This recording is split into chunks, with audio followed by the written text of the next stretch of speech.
こんにちは、テリーです。こんばんは、ゆっくりです。ご視聴ありがとうございます。ありがとね。さて前回は、レールを敷き直したり、直下で掘り当てた廃坑を再発見したり、ゾンビスポナーを攻略したりと様々なことがありました。ただ、未だに採掘用ツルハシが入手できずにいます。なんとかしてほしいです。破損寸前ツルハシのコレクターが何言ってるの？集めてないです。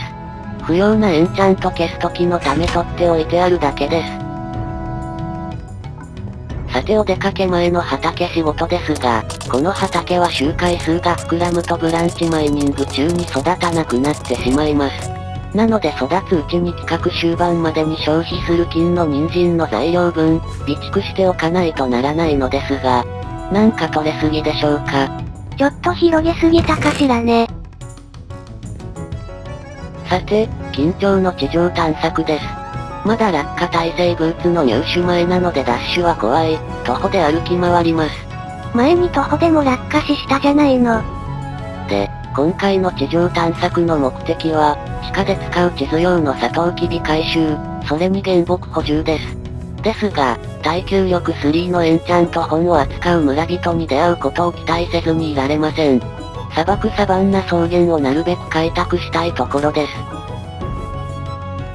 さて、拠点近場でまたカボチャ見つけたんですけど、廃坑閲覧用に一段拡張した地図ですが、カボチャを 2×2 に並べたらカボチャ映りますよね。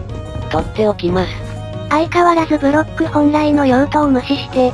でもカボチャ本来の用途って何でしょうか。それから2分後、変なところに生えているサトウキビを見つけました。サトウキビは葉っぱより強しです。何を言っているのかしら。マイクラの地形生成の断りを物語った文言で、唱えながら落下死すると世界が滅びます。さて出発からまだ15分ほどですが、湿地でサトウキビは十分集まってしまいました。もう戻ります。新たな村発見はもういいの？そんなもん最初から期待してません。さてリスポーン拠点の遥か上に戻ってきました。確か螺旋堀の中央がコンパスの中心なので、2×2 にカボチャを設置するときに合わせます。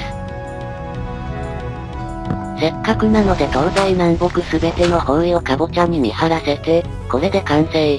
どうせ松明つけるならジャックをランタンにすればいいのに。それは設置後に気づいたので、ここではカボチャ本来の素材を活かしてみたということにします。さてあとは周囲の原木伐採ですが、斧は縛りの関係でダイヤ製です。多分使い切れないのでちょっともったいないですが。なんでそれクワの時に言わなかったの？で、葉っぱが自然消滅した頃を見計らって適当に湧き潰ししつつのリンゴ拾いです。リンゴ狩りじゃないのね。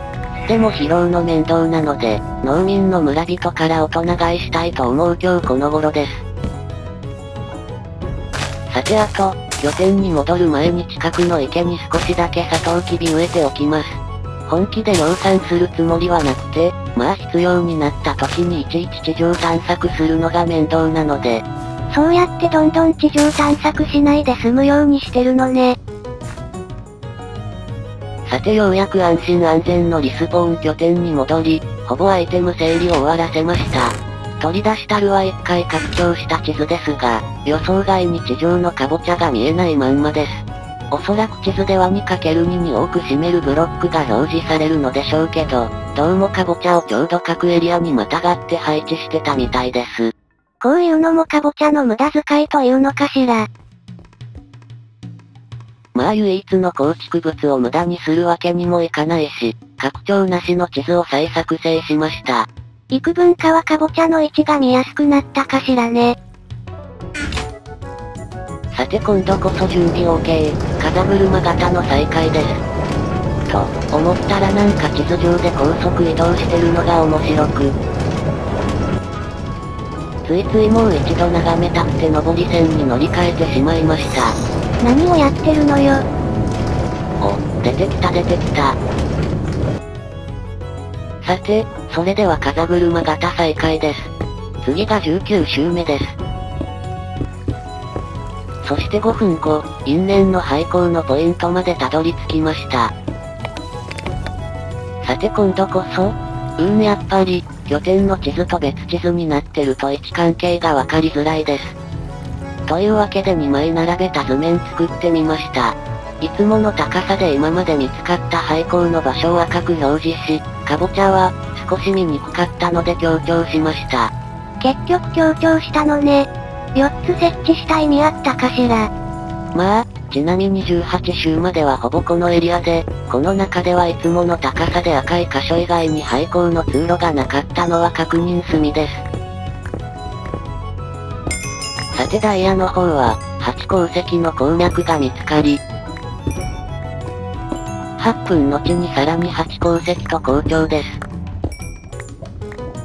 その後すぐ洞窟を掘り当てて、まあ一体なら焦ることもありません。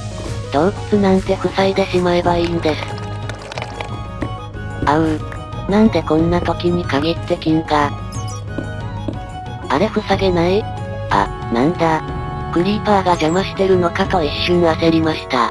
すぐ他人を疑うのは良くないわよ。さて、まだシューと言ってくれるクリーパーなら対処できます。怖いのはブロック掘った瞬間に落下してきて即爆破するクリーパーなんです。遠くにいるうちならまだ掘れるってことね。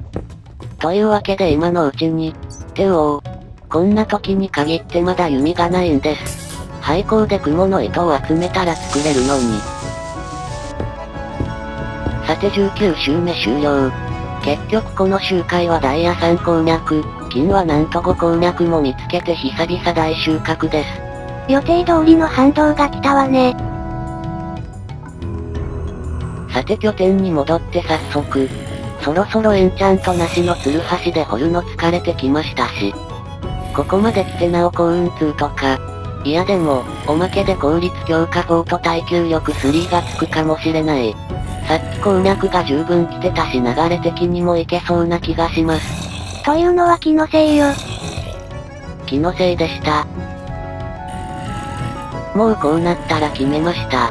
また地上に出向いて村探しし、採掘用エンチャントを扱う村人を見つけます。というわけで金の人参作り出しました。投げやりになってきたの？だってもう19周も掘っているのに採掘用ツルハシがないんですよ。そこそこ遠出するついでにエンダーチェストも入手してしまおうかと、取引材料も持っていきます。あと黒曜石も用意しないと。エンチャントなしだと採掘にちょっと時間かかりますが。ちょっと待ってシータレールが大惨事です。何をやっているんだか。それにしても、まだ地上探索したばかりなのにまた行く羽目になるとは。それにどうせ何も成果が出ないのにね。さて地上探索を始めて2分経過したところです。まるで私を待ち伏せしていたかのようにクリーパーが。テリーわかってるわよね。どうせ成果の出ない地上探索はやめておけと身を挺して止めに来たのよ。さらにそれから2分後、無事に砂漠で放し飼いしてた馬と合流しました。リリース&キャッチね。さて無理のない程度に地図を開拓していきます。日が暮れてきたのでベッドで寝ようとしたら馬がどんどん離れていきますが、これは馬が危機感を抱いているわけでは決してありません。3分してトンネル見つけました。くぐりたい。でもくぐると危ないかも。でもくぐりたい。防具エンチャントがないとこんなに地上探索しにくいとは。いやそれゲートだしもしトンネルだとしてもトンネル探索だしそもそも探索しても意味ないわよ。というわけで中途半端に地上探索は切り上げて、当初の目的通りエンダーアイを買いに来ました。その当初っていつが基準なの？さて、金売ってラピス買ってエンダーチェストのお値段を確認したら、やや高めの10エメラルドでした。石炭と鉄を売って10個確保し、無事にエンダーアイをゲットしました。ちなみにこの村の3人の司書の取引物ですが、まずこちらが超割高のダメージ軽減砲。そして超いらない宝釣り2。さらに超ゾンビを燃やすフレーム1、と使えません。取引品目増やしたらマシなの出てこないかしら。また今度の機会に。まだ司書の取引品目は頭に入れてないんです。特に著書だったかのレシピまだ調べてないし。で、果て馬はいずこに？また逃げられたのね。まあそんな遠くに行ってないはず。無事に追いつきました。うわいててて。ラグさん登場で操作不能に陥りました。生きてた。さすがに今走馬灯が頭をよぎったんですけど。最近ずっとラグさんご無沙汰してたのにね。なんでこんな最悪のタイミングに限って。まあおかげで馬のドアップを見れたからいいじゃないの。さて拠点に戻る途中ですが、海岸線で馬をまた放し飼いすることにしました。ここからだと船で拠点に戻る方が楽なんですよね。船なら落下死しないものね。一応危ないサボテンは排除しておきます。さてようやく拠点に戻ってきました。早速エンダーチェスト入手です。スポナー見つけた時くらいしか役立たないけどね。いえ、何気にインベントリを開けた分だけ丸石などを捨てる回数が減る、ブランチマイニング快適ツールです。さて、そういえば取引で経験値がレベル30まで溜まったんです。でも嫌な予感しかしませんが。うおー来た採掘用最強ツルハシー。これで存分に掘れる。いやー頑張って地上探索した甲斐がありました。よく言うわ。さて、アイテム整理を終わらせたところでキリが良いので今回はここまで。次回からガンガン掘ります。というかやっとガンガン掘れます。そういえば先ほど馬が原因で危うく窒息しかけましたが、ゲーム再開時にも怪しげな動作することがあるんです。